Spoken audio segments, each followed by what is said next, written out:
That night, I did not scream or slap anyone. I just stood in my black dress at the company gala, watching my husband exit his boss's VIP suite for the second time. 15 minutes later, the most powerful man in the room, her husband, sent me a text. Do not react. Let her think she won. 3 weeks later, their entire lives collapsed in the exact boardroom they intended to use to bury me. My name is Olivia Green. I am 34 years old, and I am the ghost in the machine of Nexora. For the past 10 years, I built the operational frameworks that kept this medical tech company afloat in the city of Briar Glen. I wrote the contracts, I salvaged the supply chains, and I covered up the mistakes, but I was never the face on the magazine covers. That privilege was reserved for the visionaries. People like my husband, Ethan Green, who could charm a room into handing over millions of dollars, and our chief executive officer, Celeste Rowan, who wore ruthlessness like a perfectly tailored designer gown. Tonight was supposed to be a triumph. The 10-year anniversary gala, crystal chandeliers, champagne flowing like water, and soft jazz echoing off the marble floors of the Grand Hotel. But 20 minutes ago, Ethan vanished from the ballroom floor. So did Celeste. The whispered excuse among the executives was that they were having urgent investor discussions in one of the private suites upstairs. I believed it, or at least I forced myself to pretend I did, because the alternative was something I had already forgiven him for once before. I needed the final investor presentation folder. Celeste had taken it earlier, claiming she wanted to review my financial projections one last time. I slipped out of the crowded ballroom, my long black dress rustling against the quiet velvet-lined hallways leading to the VIP wing. The music faded into a low thump behind me. I turned the corner toward Suite 401. The heavy oak door clicked open. Ethan stepped out into the corridor. He did not see me standing in the shadowed alcove 20 feet away. My breath stopped dead in my throat.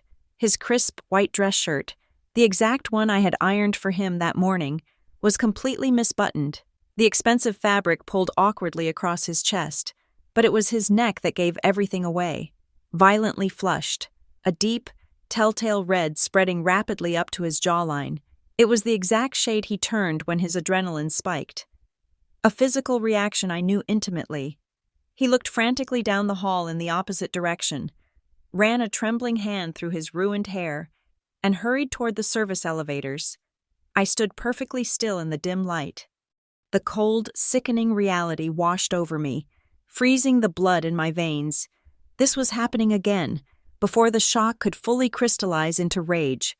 The muffled, sharp sound of a microphone tapping echoed from the main ballroom.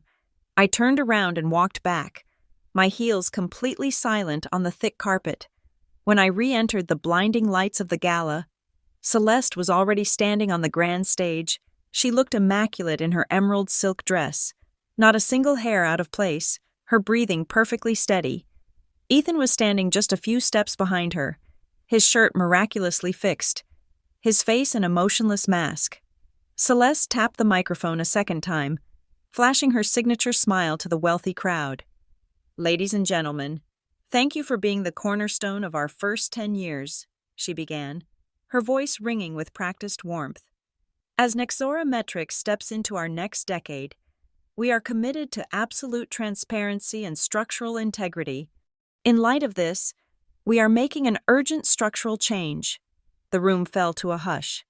"Effective immediately," Celeste continued, her cold eyes scanning the crowd until they locked directly onto mine. "Olivia Green will be temporarily stepping down from her strategic role due to severe compliance errors." The words hit me like a series of physical blows to the chest.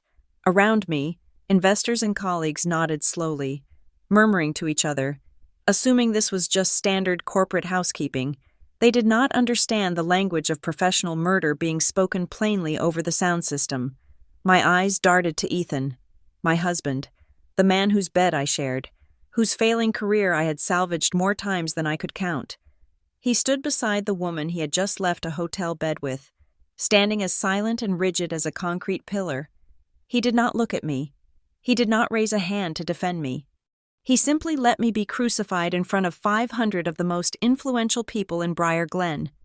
Then came the final twist of the knife. 2 private security guards in dark suits stepped out of the periphery and flanked me. They moved with quiet, terrifying efficiency, blocking me from the view of the main floor. "Mrs. Green?" the taller one said, his voice low but firm. "We need your company access badge and your corporate phone, right now." It was a bloodless execution. So polite, so perfectly orchestrated, leaving absolutely no fingerprints behind. I reached into my clutch, my fingers trembling just slightly, and handed over the plastic card and the device that held the last 5 years of my relentless labor. Deep in my purse, my personal phone vibrated. A single, sharp buzz. I pulled it out, keeping the screen concealed behind my leather clutch. It was a text message from an unknown number. "Do not react. Let her finish the act. Grant Rowan. Grant Rowan." Celeste's husband, the man who controlled the majority shareholder trust, one of the most ruthless, powerful litigation lawyers in the state. I slowly lifted my head, my eyes tracking past the security guards, past the oblivious crowd, to the very back of the expansive ballroom. There, standing near the towering glass exit doors, was Grant. He was half swallowed by the shadows, holding a glass of amber liquor. He was not looking at his wife on the brightly lit stage. He was looking directly at me. His expression was utterly unreadable. Yet he watched the brutal scene unfold with the terrifying calm of a man who already knew exactly how the building was going to burn down. The applause swelled around me as Celeste finished her speech. People were clapping for my destruction. I did not scream. I did not throw my drink. I did not dissolve into a weeping mess and run for the exit like a defeated, broken victim. I stood tall in my black dress, breathing in the stale, perfumed air of the ballroom, and stared right back at Ethan until he finally met my gaze. I saw the flicker of sheer cowardice in his eyes. If this is the second time they have slept together, I thought, feeling the ice completely harden around my heart, then this time, I am not just dealing with the affair. 18 months ago, we were the couple everyone in Briar Glen wanted to be. We looked flawless on paper. The kind of partnership that made sense both at dinner parties and in boardrooms. I was the architect, the one who understood systems, operations, and the invisible gears that kept a company running. Ethan was the voice. He had the charisma, the golden smile that could sell water to a drowning man. We balanced each other perfectly, or so I thought, when the global supply chain collapsed. Nexora Metrics was bleeding money. It was my late nights, my aggressive restructuring of our data control processes, that pulled the company back from the brink of bankruptcy. I rebuilt our entire logistical framework from scratch. Yet, when the quarterly earnings were announced, it was Celeste who stood under the spotlight, claiming my strategies as her own visionary leadership. I let it slide. I told myself that the work was the reward, that as long as our family thrived, the credit did not matter. Then came the trip to Marlow Bay. It was supposed to be a standard investor retreat. Ethan came home with a hotel receipt folded carelessly into his suitcase lining. The room charges were for 2. The timeline did not match his flight. When I confronted him, the facade shattered. He collapsed onto our hardwood floor, weeping, gripping my knees, begging for forgiveness. He blamed the soul-crushing pressure of his sales quotas. He swore it was a singular, massive lapse in judgment, an isolated mistake born of stress and proximity to his boss. Celeste handled it with terrifying corporate efficiency. She called me into her office, shut the heavy glass door, and delivered an apology so polished it felt legally binding. She promised strict professional boundaries. She spoke of indiscretions as if they were minor accounting errors to be written off. Then, in a move that still makes my stomach turn, she promoted him. She gave Ethan a senior director title and a massive bonus. It was a calculated power play. It made me question my own sanity. Was I being unreasonable? Was I letting personal insecurity ruin my husband's career? I chose to stay. I swallowed the betrayal because I believed in the sanctity of our vows. And frankly, because I was drowning in the rollout of a massive system expansion designed to bring our medical software to hundreds of new clinics across the state. I buried my pain in the work. I thought giving him a second chance was an act of strength, but the rot had already set in. Over the following months, the man I married began to fade, replaced by a stranger who mirrored the woman he swore he had stopped sleeping with. The shift was subtle at first. His phone, which used to sit openly on the kitchen counter, began living face down on every surface. His screen was locked with a new passcode. The evening dinners we used to share were replaced by late nights entertaining clients, smelling faintly of expensive gin and hotel lobby air fresheners. Worse than the physical distance was the psychological shift. When I asked simple questions about his schedule, his responses grew sharp, defensive. He started using Celeste's exact vocabulary to diminish me. If I expressed concern about his hours, he would sigh and tell me I was too controlling. If I pointed out flaws in a sales strategy, he would shake his head condescendingly and say, I just did not understand company politics. He was gaslighting me with the very phrases she used in executive meetings. The unease in my marriage began to bleed into my professional domain. I started noticing the discrepancies in the late fall. As the architect of the data system, I knew its rhythms intimately. Suddenly, revenue forecast files were being accessed and modified at 2 a.m. Whole sections of compliance data were being rewritten. Then, I found the approvals. Digital signatures attached to high-risk supplier contracts, bearing my name. I had never seen those documents. I had never authorized them. The old Olivia, the woman who existed before Marlowe Bay, would have marched into the executive suite and demanded a full audit. But the trauma of Ethan's affair had taught me a brutal lesson in self-preservation. I knew that if I made a scene, if I blew the whistle without an ironclad defense, Celeste would spin it. She would paint me as the hysterical, jealous wife trying to sabotage the company to get back at her husband and his boss. So, I chose silence. I became a ghost in my own life. I started keeping a meticulous time log. Every time I noticed a file altered in the dead of night, I took a screenshot of the metadata. I routed copies of manipulated emails to an encrypted external drive. I documented every discrepancy, every forged approval, and every late-night login that originated from Ethan's laptop. I was not doing it out of a thirst for revenge. I was doing it because the instinct to survive was screaming in my ears. The air in my own home began to feel suffocating.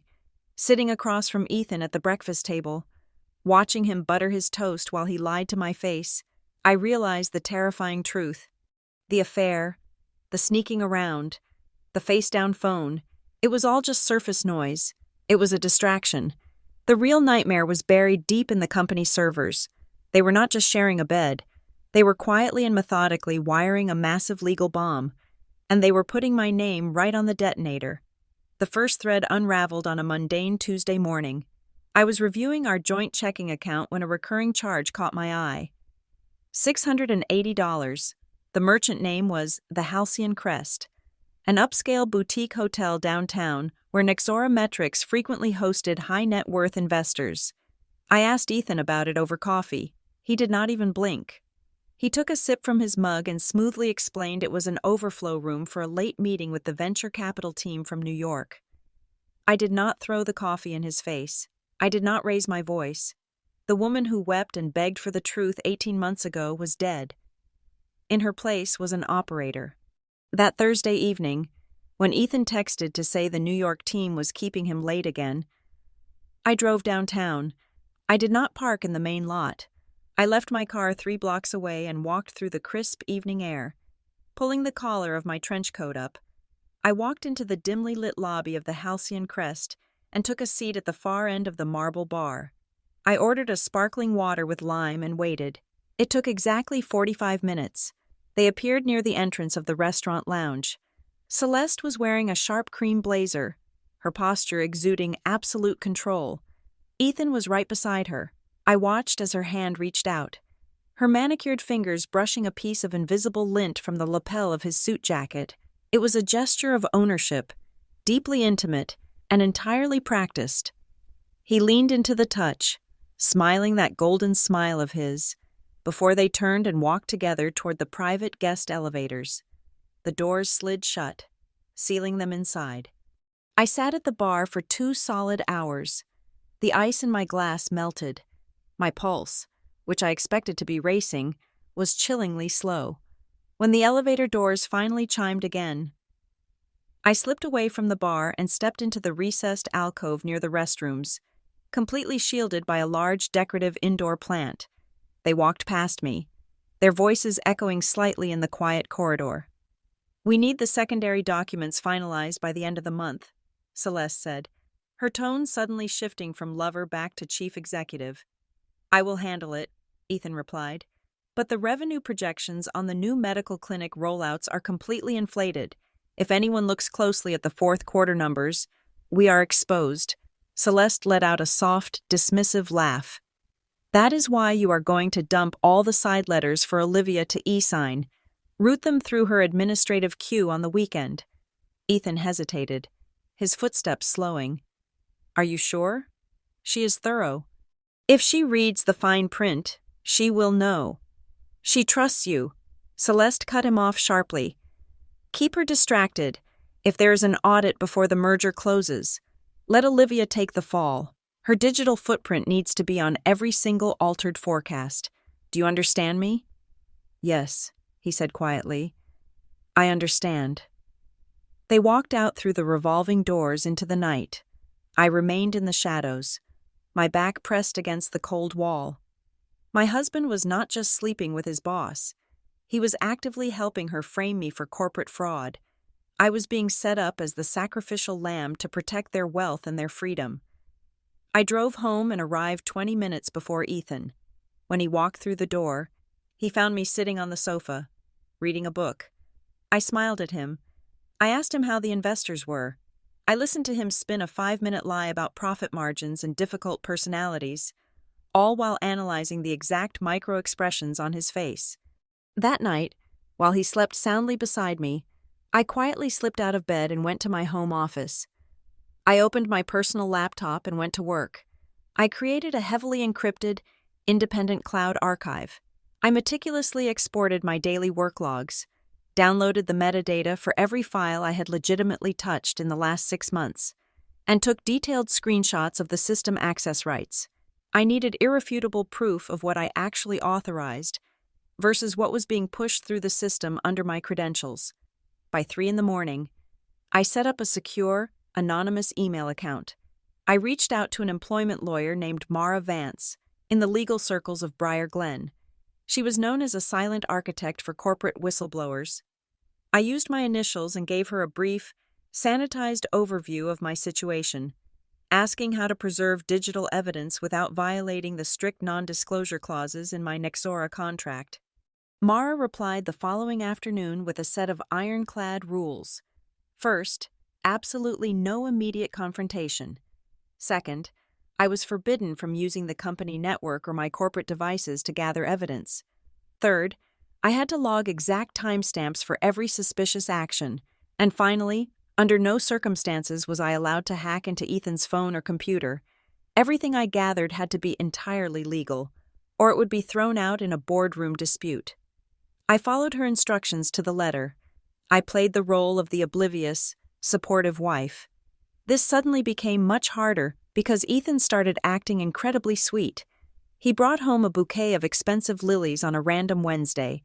He offered to cook dinner on Friday. He rubbed my shoulders and asked if I was feeling stressed. It was his classic guilt compensation. Every sweet word he spoke made me want to scream, but I smiled, thanked him, and quietly noted down another timestamp. The real breakthrough came on a Sunday afternoon. While doing a routine sweep of my archived logs, tracing the path of the side letters Celeste had mentioned, I found it. It was a draft of the impending merger agreement. It was buried in a restricted folder, but it bore my digital signature, authorizing a massive risk transfer that I had never seen in my life. I checked the timestamp of the signature. It was executed on the 14th of November at exactly 2:45 in the afternoon. A cold, triumphant smile spread across my face. On the 14th of November, at 2:45 in the afternoon, I was nowhere near a computer. I was sitting in the intensive care unit at Briar Glen General Hospital, visiting my best friend's mother after her surgery. I was logged into the hospital visitor registry. I had a parking receipt, and I had 3 nurses who could swear under oath that I was holding a paper cup of terrible coffee, miles away from the Nexora servers. They had planted the evidence, but they had picked the absolute worst time to pull the trigger. I knew that confronting them now would be professional suicide. If I walked into the human resources department with my accusations, Celeste would have the company servers wiped by noon. She would schedule an emergency board meeting, shed a single perfectly timed tear, and weave a tragic narrative about a brilliant employee whose mental health had deteriorated due to marital jealousy. I would be escorted out of the building by security, branded as unstable, while they finalized their fraudulent merger in peace. I could not fight her with anger. I had to fight her with architecture. I spent an entire weekend building a trap. I created a comprehensive set of fourth-quarter compliance summaries and risk assessments. It was a masterpiece of corporate jargon, dense enough to bore anyone who read it, but critical enough that the executive team would need to claim it as their own before the upcoming investor gala. Deep within the supply chain forecasting tab, I buried a microscopic, highly specific flaw. It was a deliberate miscalculation of exactly 2.5% regarding the tax liabilities of a phantom vendor I named Aegis Medical Partners. To the untrained eye, it looked entirely legitimate. To a forensic accountant, it was a glaring anomaly. This was my canary file. I placed it in my personal working directory on the local network, leaving it seemingly unprotected. Simultaneously, I worked with Mara Vance to establish an ironclad chain of custody through secure, encrypted channels. I transmitted my real, uncorrupted work logs, the metadata of the files I had actually approved, and my personal time entries. Mara filed them under a legally binding time seal. From a legal standpoint, my innocence for the past 6 months was now locked in a vault, time-stamped and untouchable. Whatever happened next, my genuine digital footprint could not be altered. Ethan took the bait faster than I anticipated. It happened on a Wednesday night, just past 2 a.m. I was lying in bed, breathing evenly, feigning deep sleep. I heard the soft creak of the floorboards in the hallway, followed by the faint click of my home office door shutting. I did not move. I just lay there in the dark, staring at the ceiling, feeling a profound emptiness where my love for him used to reside.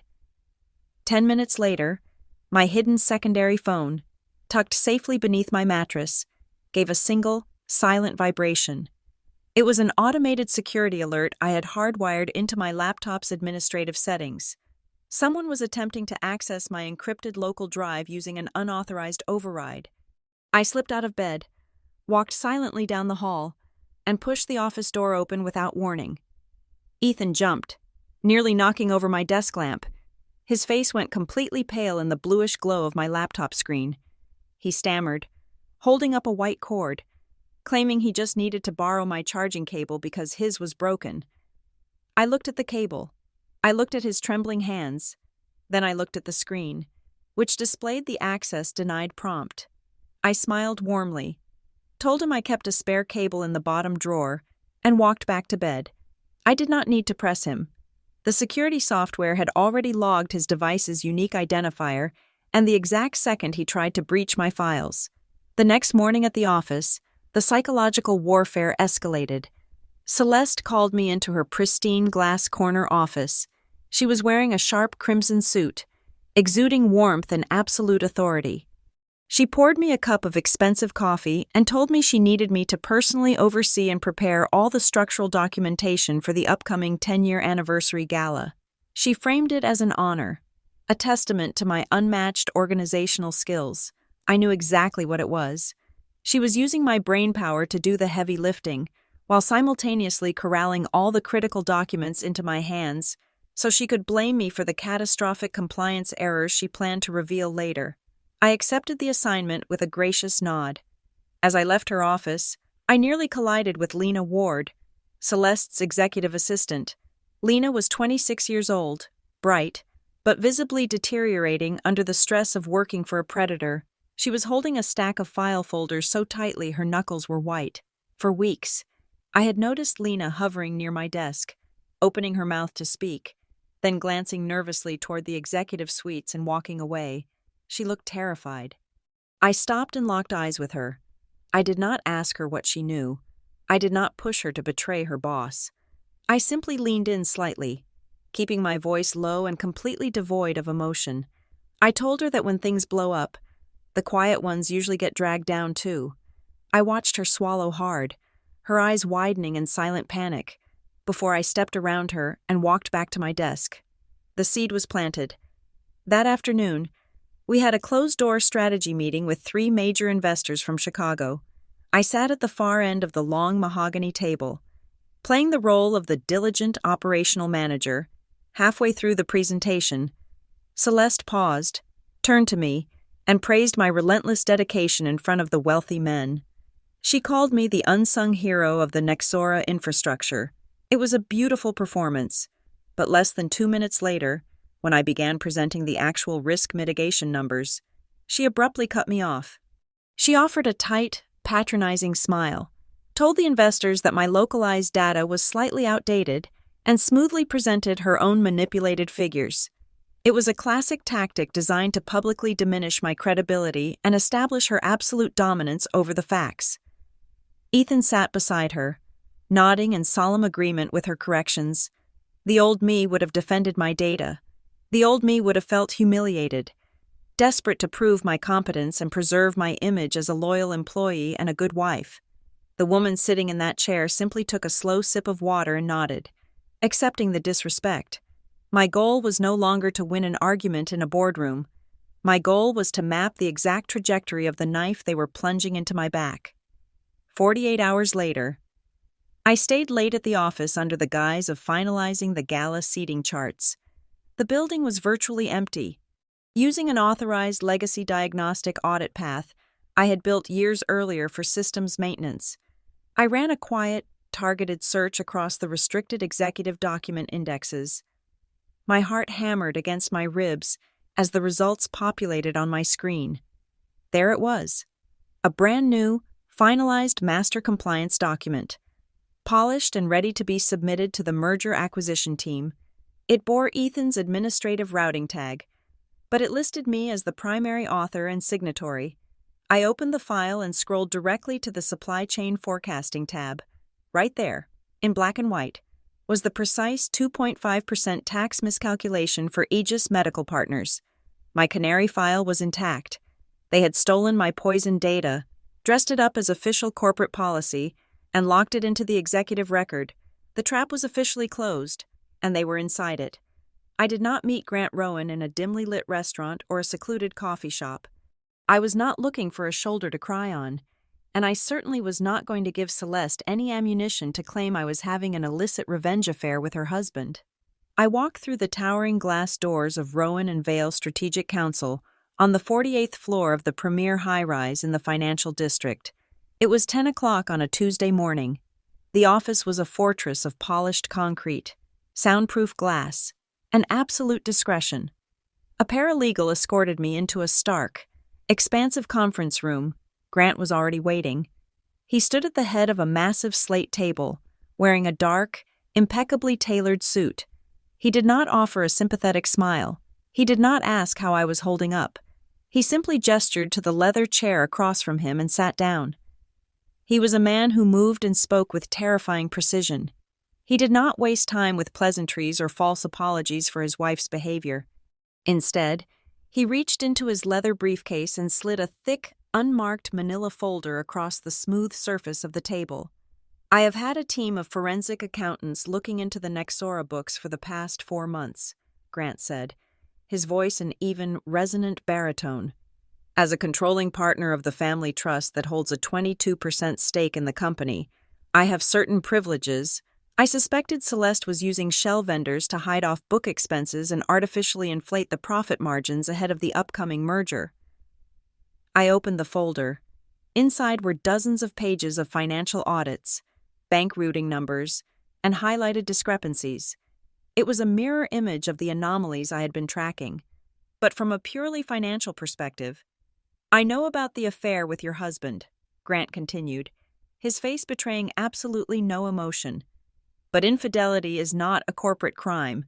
It is merely a breach of contract in a marriage. What I did not have was the operational link.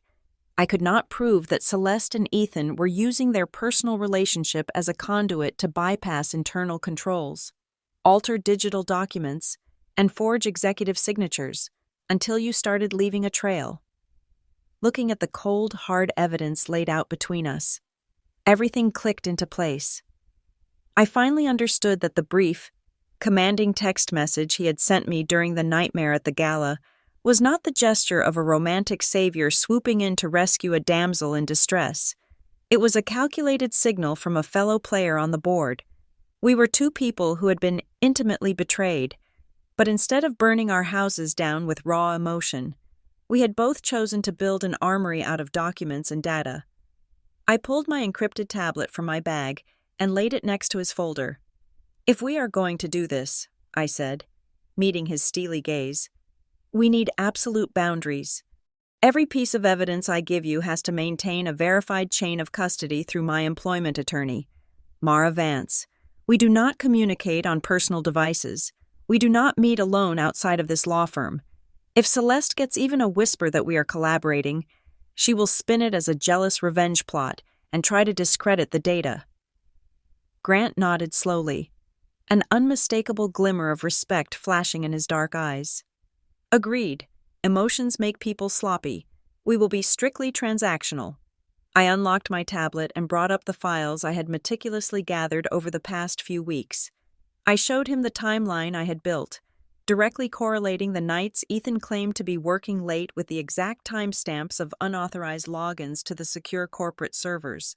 I showed him the metadata proving my digital signature had been used while I was physically miles away at a hospital.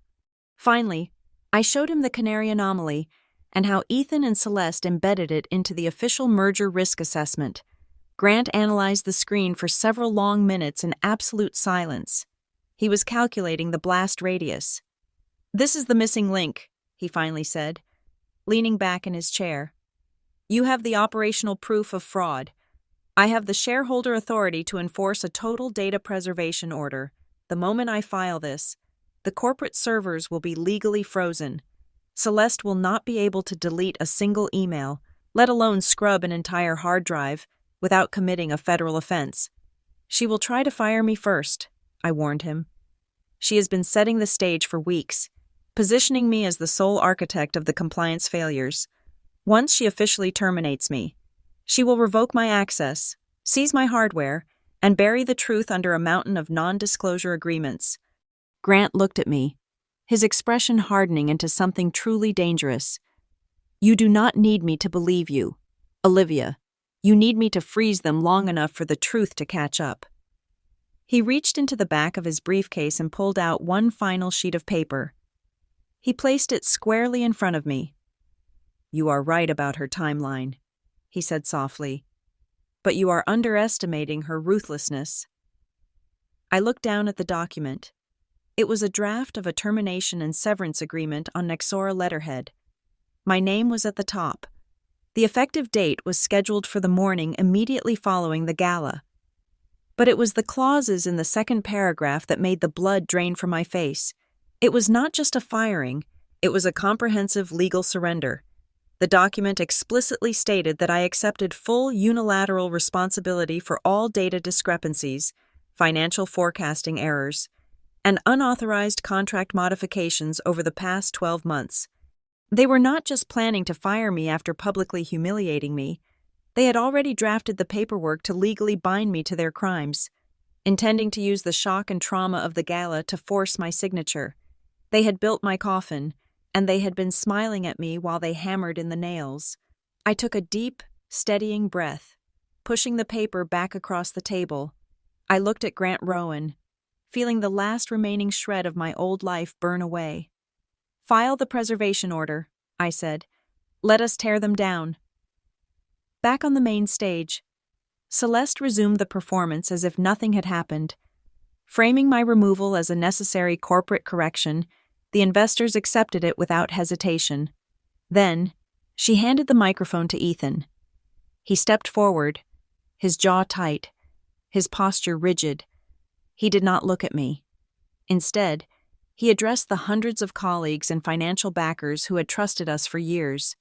"The integrity of our sales projections is paramount," he said, his voice smooth and gravely serious. "My team and I have warned Olivia on multiple occasions over the past 3 quarters about the growing discrepancies in the supply chain data. Unfortunately, those warnings were not integrated into the final architecture. We have to prioritize accuracy over everything else." It was a masterful, devastating lie. He was not just walking away from our marriage. He was actively and systematically destroying my professional reputation to save himself. It was a second betrayal, far sharper than the first. The affair was an act of selfish physical indulgence, but this was a calculated assassination of my career. He was painting me as negligent, defensive, and incompetent to a room full of the most influential people in our industry. When the 2 private security guards extended their hands for my credentials, I felt the heavy gaze of 500 people pressing down on me. I did not break down. I did not scream about the hotel room upstairs or the fraudulent signatures. I looked directly into Celeste's eyes, handed over my plastic access card, and spoke clearly enough for the front row to hear. "I will respond to these allegations at the appropriate time and place." A smug, almost imperceptible smirk flickered across Celeste's perfectly painted lips. She thought I was completely broken.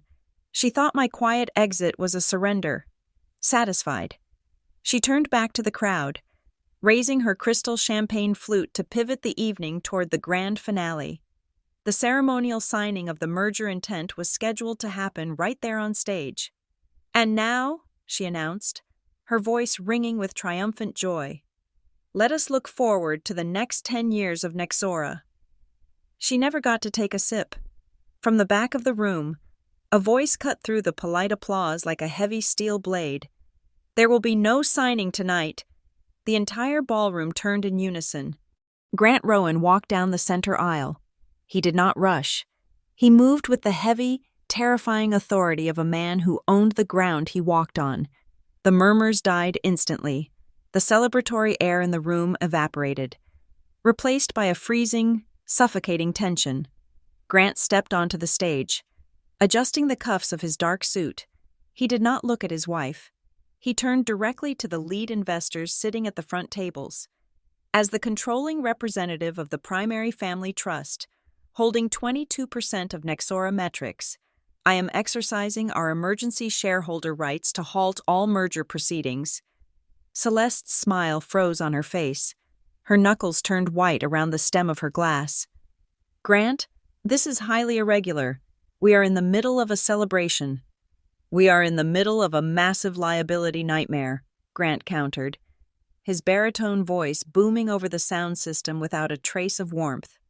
"My forensic team has identified severe systemic data preservation issues and profound conflicts of interest at the executive level. The financial numbers presented in this room tonight cannot be legally verified." The silence in the ballroom was absolute. You could hear the clanking of a single fork dropping onto a china plate 3 tables away. Celeste's eyes widened a fraction of an inch. She realized, in real time, that her own husband was reading off the exact list of corporate crimes she had planned to dump onto my lap. "Effective immediately," Grant continued, his tone clinical and unyielding. "I am demanding the Board of Directors institute an independent, third-party review committee to audit the 4th quarter projections and all side letters. Furthermore, until this investigation is formally concluded, I am placing a legal hold on the company servers. No one is to be terminated. Specifically, Olivia Green will retain her full system access and security clearance, as she is now classified as an essential technical witness for the trust." He had just completely neutralized her trap. She could not fire me. She could not legally silence me. And she certainly could not touch the internal servers to erase the microscopic canary file I had planted in her documents. Celeste looked out into the stunned crowd and locked eyes with me, the mask of the benevolent, Concerned chief executive slipped completely, revealing the raw, panicked predator beneath. She looked at me not as the tragic, discarded wife she had written into her script, but as the person who had just detonated a bomb under her feet. I held her gaze, my face completely blank, refusing to give her a single ounce of emotional satisfaction. The gala immediately shattered into chaotic whispers. Panicked investors scrambled for their phones, speed dialing their risk managers. Board members rushed the stage in a frenzy. I turned my back on the stage and walked calmly toward the private executive suites that had been converted into crisis management rooms for the evening.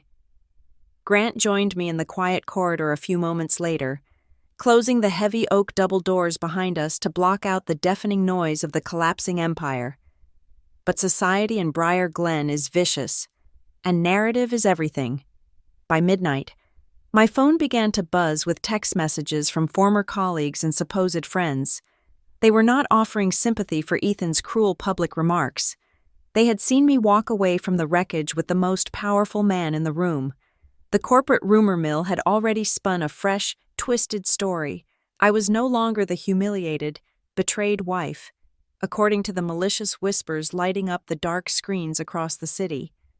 I was the ruthless corporate operator who had seduced the boss's husband to save my own job. By 9 o'clock the next morning, the narrative had already been rewritten. Celeste moved with the terrifying speed of a seasoned political operative. She did not issue a formal press release or call a company-wide meeting. She simply let the poison trickle down through the corporate grapevine, carefully guiding the whispers. The story spreading through the encrypted chat rooms of Nexora Metrics was viciously simple.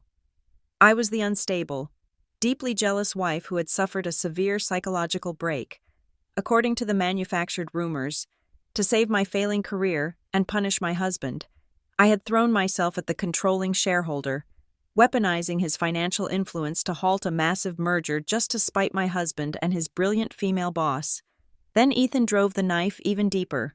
Around lunchtime, he posted a long, carefully curated statement on his professional networking page. It was a masterpiece of passive-aggressive victimhood, designed to garner maximum sympathy from his vast network of industry contacts. He spoke at length about the painful challenges of separating one's personal life from professional duties, and the heavy burden of leadership. He concluded with a line that made my stomach physically churn. It is a profound tragedy when some people choose to turn the sacred bond of marriage into a weapon of war. Within 2 hours of that post going live, our mutual friends had completely fractured. The people we had hosted for Thanksgiving dinners, the couples we had traveled with to the coast, suddenly fell deafeningly silent. By 3 o'clock that afternoon, a courier delivered a thick, heavy envelope to my front door. The suspension directly violated Grant's emergency hold instructions, and Mara immediately flagged it as retaliatory interference with a protected witness. It was an official notice of suspension, pending an exhaustive internal review by the Human Resources Department. I was stripped of my salary, explicitly banned from the corporate premises, and completely locked out of the industry network I had spent 10 years building. My professional credibility, the very foundation of my identity, was reduced to ashes overnight. The isolation was immediate and profound. Junior analysts I had personally trained, mentored, and shielded from budget cuts suddenly looked the other way if they saw me at the grocery store. A few brave colleagues sent encrypted text messages late at night, whispering frantic apologies, saying they believed me but simply could not afford to put their own livelihoods in Celeste's crosshairs. I thought I was strong enough to weather the social slaughter. Until Sunday morning, I was standing in the kitchen of my best friend, Tessa Boone, staring blankly at the wall while waiting for the coffee to brew. Tessa's mother, a woman who had known me since I was 12 years old and had treated me like a second daughter, walked into the room. She wrung her hands nervously, her eyes filled with genuine sorrow, and asked the question that almost shattered my resolve. "Is it true? Are you really sleeping with your boss's husband?" The pain did not come from the accusation itself. The true suffocating horror was realizing that to the outside world, Celeste's lie made perfect, logical sense. It was a flawless, easily digestible narrative. The scorned woman seeking vengeance in the bed of the powerful man who held the purse strings. It was a story people naturally wanted to believe. Tessa stepped into the kitchen before I could collapse onto the floor. She was a senior data journalist for the Briar Ledger, and she understood the cold mechanics of destruction better than anyone I knew. She flatly refused to write a reactionary defense piece in her column. A sympathetic, emotional article would just look like desperate spin and validate Celeste's claim that I was hysterical. Instead, she cleared her large dining table and helped me build an immaculate, indisputable timeline. We spent 48 solid hours verifying every single timestamp from my offline archives, cross-referencing server logs, and locking down the exact minutes Ethan had breached my home system. Tessa knew that if we were off by even 60 seconds, Celeste's high-priced defense lawyers would tear my entire case to shreds in a boardroom. We had to be completely bulletproof. While we mapped the digital battleground from Tessa's living room, Mara Vance struck the first formal legal blow. She hand-delivered a massive, terrifying litigation hold directive to the Nexora Legal Department and the Board of Directors. The document explicitly warned them that any attempt to alter, delete, or obscure server logs, email metadata, or physical financial records would be immediately prosecuted as an aggravating factor of evidence tampering and obstruction of justice. It was during this grueling, methodical review of my locked data that I stumbled upon a discrepancy I had previously overlooked in my panic. I was tracing the routing numbers associated with the manipulated fourth-quarter risk assessments that Ethan had tried to pin on me. The bloated, fabricated expenditures were consistently funneled toward a single entity, Bluefinch Consulting. It was listed in the corporate ledger as a recipient of recurring, exorbitant strategic advisory fees. The numbers were staggering. Hundreds of thousands of dollars had been bleeding out of the operational budget over the past 18 months. I pulled the state registry filings for Bluefinch Consulting. The registered agent address did not point to a sleek corporate office downtown. It belonged to a modest residential property located 200 miles away. I ran the county property tax records. The house belonged to a woman whose maiden name exactly matched Celeste's mother. It was a classic, textbook shell company. The affair was just the smoke. Bluefinch Consulting was the blazing fire. Celeste was not just cheating with my husband. She was systematically embezzling corporate funds to her own family. She needed the upcoming merger to cover the massive financial holes she had dug, and she needed me to take the absolute fall when the post-merger audit inevitably exposed the missing capital. I sat back in my chair, the crushing exhaustion completely washed away by the pure, cold adrenaline of the discovery. I finally had the irrefutable motive for the frame-up. The dead silence of my house was suddenly broken. It was exactly 2:11 in the morning. My phone screen lit up on the dark wooden desk, buzzing violently against the quiet. It was a text message from a number I did not have saved, but I instantly recognized the desperate cadence of the sender. It was Lena Ward, the terrified executive assistant who had spent the last year watching her boss orchestrate my crucifixion from the front row. The message contained only 2 sentences. I kept an audio recording. I do not want to die on this ship. Within 48 hours of Lena Ward sending that midnight text message, the battlefield shifted from the court of public opinion to the realm of formal legal warfare. The Nexora Board of Directors, cornered by Grant Rowan exercising his shareholder freeze, had absolutely no choice but to launch an independent internal investigation. I did not sit back and wait for an internal committee to exonerate me. I instructed Mara Vance to strike the first blow. On a crisp Thursday morning, we officially filed for divorce. Simultaneously, we submitted a comprehensive complaint for severe labor violations, corporate defamation, and retaliatory termination to the Raven Commerce Ethics Bureau. Celeste retaliated by retaining the most expensive corporate defense firm in the state. Their strategy was brutally transparent and heavily reliant on character assassination. They needed to make me the center of the drama, deflecting the board's attention away from the missing financial assets during her initial deposition with the independent committee. Celeste presented a flawless narrative of a scorned, deeply unstable employee who had discovered an unfortunate workplace romance and decided to burn the entire company to the ground in a fit of hysterical jealousy. Ethan backed her up entirely. He formally admitted to the affair, a highly calculated move designed to make him appear transparent and cooperative to the investigators. But he followed that admission by testifying under oath that I was deeply obsessed with control. He claimed I had explicitly threatened to sabotage the Nexora data infrastructure if he ever left me. It was an emotional, highly manipulative testimony designed specifically to destroy my credibility as a rational systems architect and paint me as a domestic terrorist. Mara Vance did not argue with their feelings. She buried them in immutable data: the secure cloud logs, the metadata trail, the attempted 2 a.m. breach of my local drive, the ICU visitor record alibi for the forged signature, and the canary file transfer path that linked Ethan's account to Celeste's team. From the opposite flank, Grant tightened the noose on the financial side, acting on behalf of the controlling trust. He submitted the paper trail linking Nexora funds to Bluefinch Consulting. He provided internal emails where Celeste had relentlessly pressured the accounting department to artificially predify the numbers ahead of the merger. He exposed her profound, hidden conflicts of interest, systematically dismantling her image as a visionary leader and replacing it with the reality of a corporate embezzler. But the killing blow came from Lena. True to her word, the terrified executive assistant handed over a digital audio file recorded during a closed-door strategy session just weeks before the gala. The audio quality was slightly muffled, but the voices were unmistakable. I sat in Mara's office, my hands folded tightly in my lap, listening to Celeste explicitly instruct my husband on the mechanics of the frame-up. "We have to let Olivia hold the risk," Celeste said on the tape, her tone cold and entirely pragmatic. "She is the only one with the clearance to make the numbers look natural if the auditors start digging." Then came Ethan's voice, eager and compliant. "I will pull the secondary authentication keys from her laptop tonight.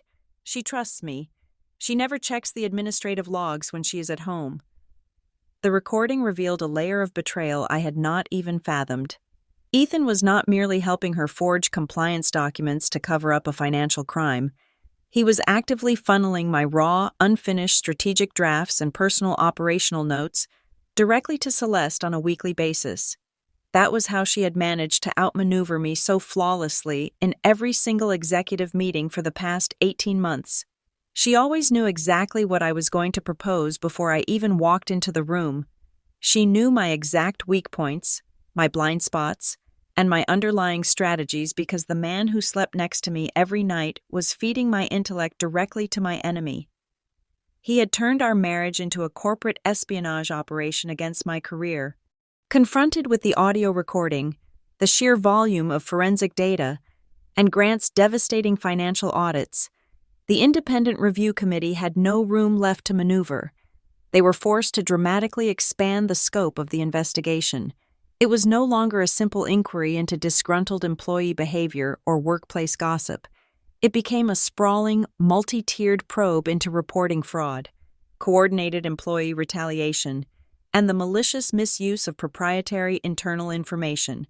For the first time in a decade, Celeste's absolute grip on the company began to genuinely shatter. Her legal team stopped returning press calls. The board members who had previously smiled at her during the gala began avoiding her gaze in the glass hallways. Her position was critically endangered, and that made her more dangerous, knowing the internal investigation would take weeks. Celeste launched a final escalation on two fronts.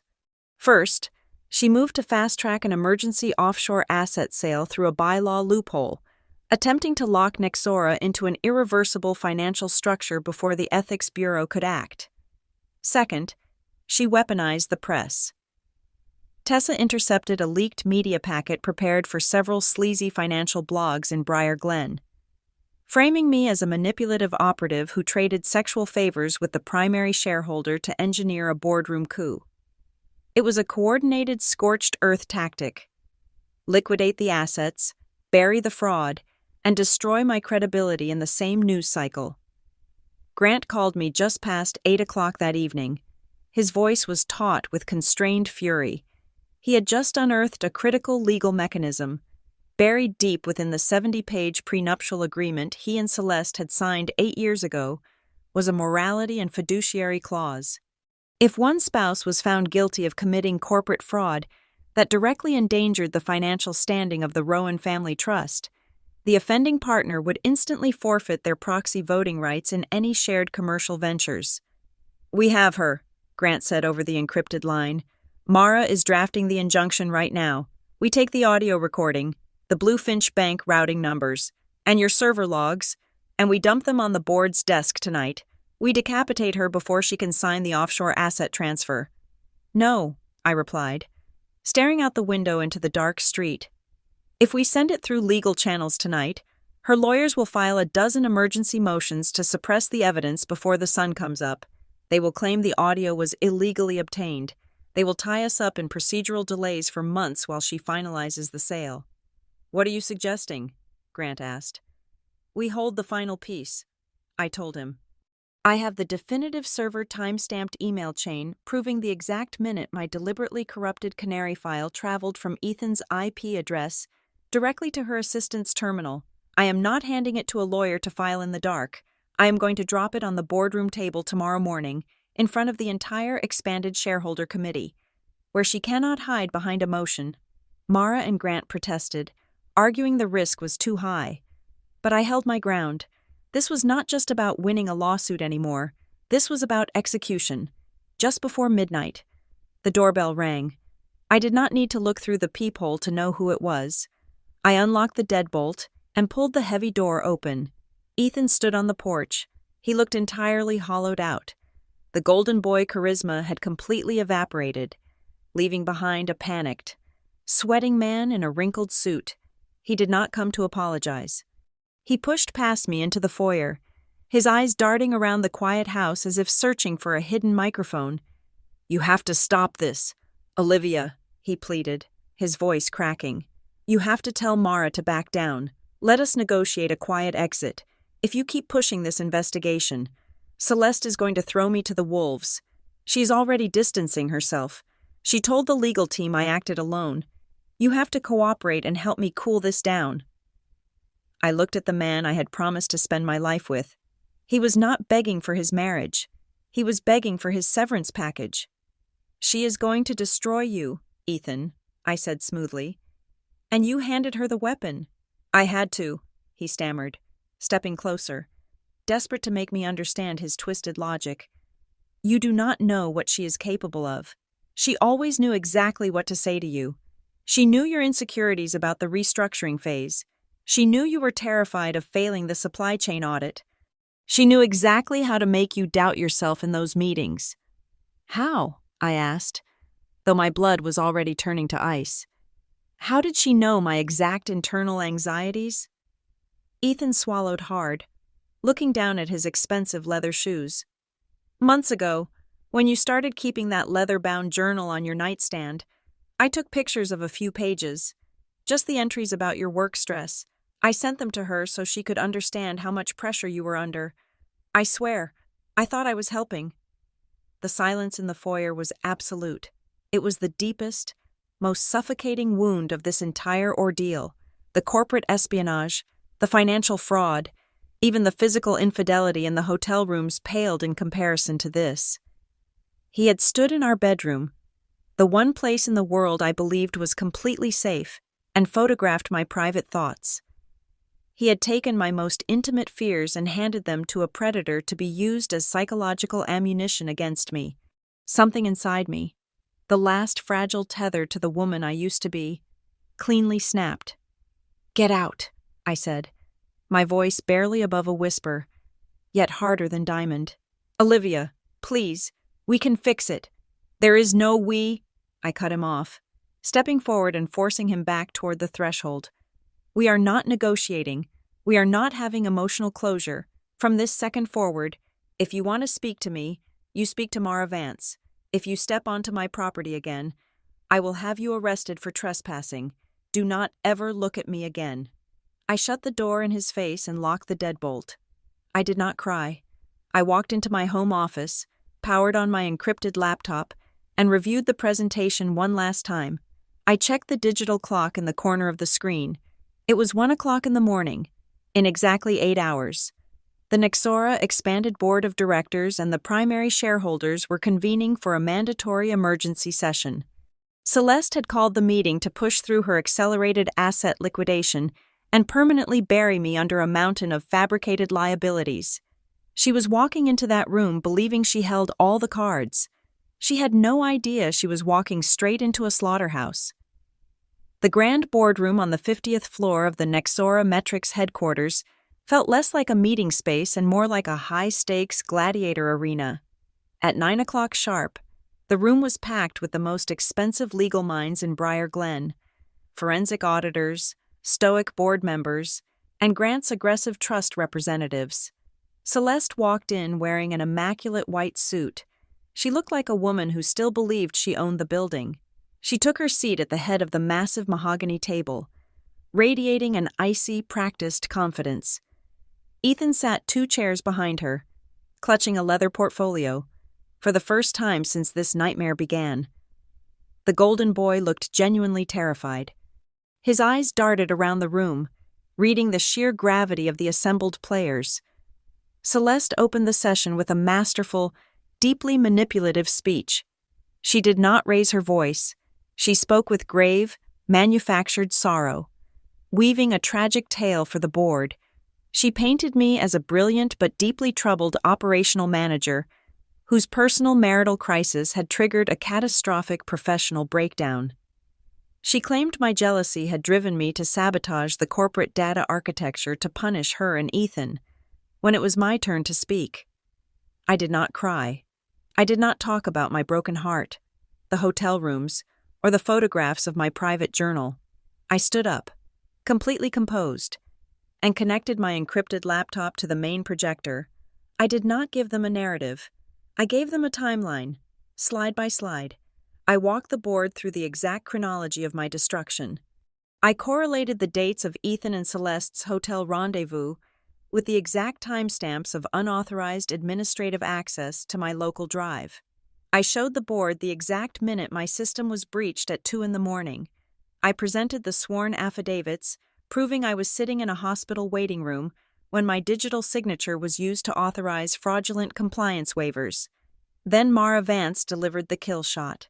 She projected the merger risk assessment Celeste had submitted for emergency approval and zoomed in on the supply chain forecasting tab. There it was. The deliberate 2.5% canary miscalculation tied to Aegis Medical Partners. "This is a canary file," Mara said. "My client planted this anomaly in a restricted folder. Independent forensic logs prove it was extracted through Ethan Green's account, routed to Celeste Rowan's executive team, and embedded into the official prospectus." Before Celeste's lawyers could even formulate an objection, the boardroom doors opened. Lena Ward walked in. She looked terrified, but she walked straight to the center of the room and spoke directly into the microphone. Lena confirmed, on the official record, that Celeste had explicitly ordered her to alter document timelines and prepare the fabricated operational logs designed to frame me. Ethan shot out of his chair, stammering, trying to interject and save himself. But in his panic, he directly contradicted the sworn deposition he had given just 3 days prior. The room erupted into chaos. Grant Rowan did not let the noise linger. He activated his supreme shareholder authority under the family trust charter, instantly calling for an emergency vote. The board did not hesitate. Within 15 minutes, they voted unanimously to temporarily strip Celeste of her title as Chief Executive Officer, immediately freeze the offshore asset sale, and hand the entire forensic dossier over to the Raven Commerce Ethics Bureau for criminal investigation. Ethan was not given a temporary suspension.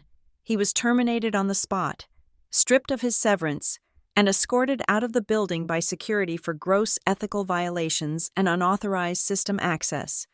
The divorce was finalized with brutal efficiency, faced with an insurmountable mountain of evidence proving extreme infidelity, emotional abuse, and deliberate career sabotage. Ethan's lawyer advised him to surrender completely. I kept our downtown apartment, secured a heavily favored division of our stock options, and most importantly, obtained a legally binding public exoneration from the Nexora Board of Directors, completely restoring my professional reputation in writing. 3 months later, the board formally offered me a senior executive seat. They wanted me to clean up the mess Celeste had left behind. I respectfully declined. Nexora was the past. I packed up my office and walked out of the glass doors for the last time. A few weeks later, I opened the doors to Greenline Integrity Studio, my own independent crisis management and operational consulting firm. When the final legal dust settled, I met Grant Rowan at a quiet, sunlit coffee shop on the edge of the financial district to sign the last of the trust separation documents. We sat across from each other, drinking dark roast coffee. There were no lingering glances, no cheap romantic sparks to validate the vicious rumors Celeste had tried to spread. We were just two people who had walked through the fire and made it out alive. We looked at each other not as lovers, but as equals, as survivors. I took a sip of my coffee, feeling the warm morning sun on my face. I did not take her husband that night. I took back the power to decide my own life, and that was the one thing she could not stand. Thank you so much for listening to my story. Please let me know where you are listening from in the comments below, so we can connect and share our thoughts. If you enjoyed this journey, do not forget to subscribe to the Lily Revenge Stories channel, like this video, and show your support by hitting that turn on the notification bell so this story can reach and empower even more people.